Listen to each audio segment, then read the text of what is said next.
The member from Windsor West. To the Premier. Our schools have been thrown into chaos because of this Liberal government's chronic underfunding of our children's education. And the chaos is only growing as the Premier, hand-picked Minister of Education, fails to do her job and negotiate a deal with teachers. Instead of protecting our schools by getting a deal done, the minister's more focused on cutting funding for our kids. She cut $250 million last year. She's cutting $36 million from textbooks and supplies this year. She's planning even deeper cuts to come. And now the minister is repeating her mistakes by dragging her feet on talks with education support workers who have wanted to negotiate since last June. That's almost a year, Premier. Speaker, when will the Premier ask the Minister of Education to resign and appoint a minister who knows how to do the job? Premier.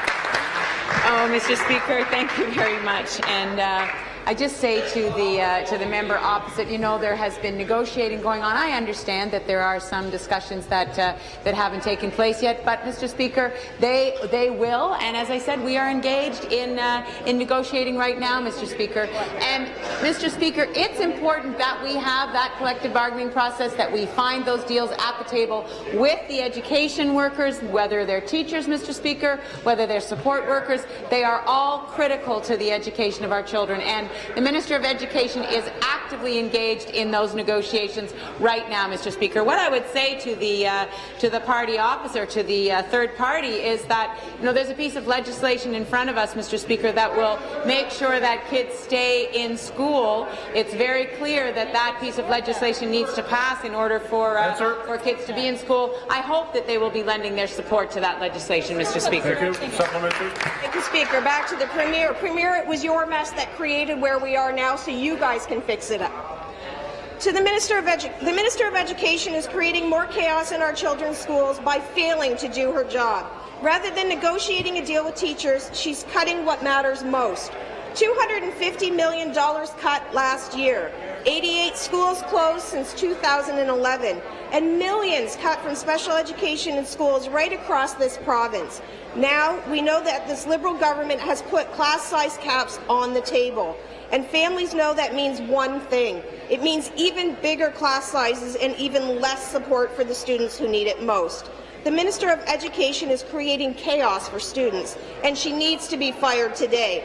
When will the Premier do the right thing and fire the Minister of Education? Minister of Education. Minister of Education. You know, we had 72,000 students that were out of school, and I agree, that was chaotic. But it was this party that didn't want to pass the legislation to end that strike. Fortunately, the Ontario Labour Relations...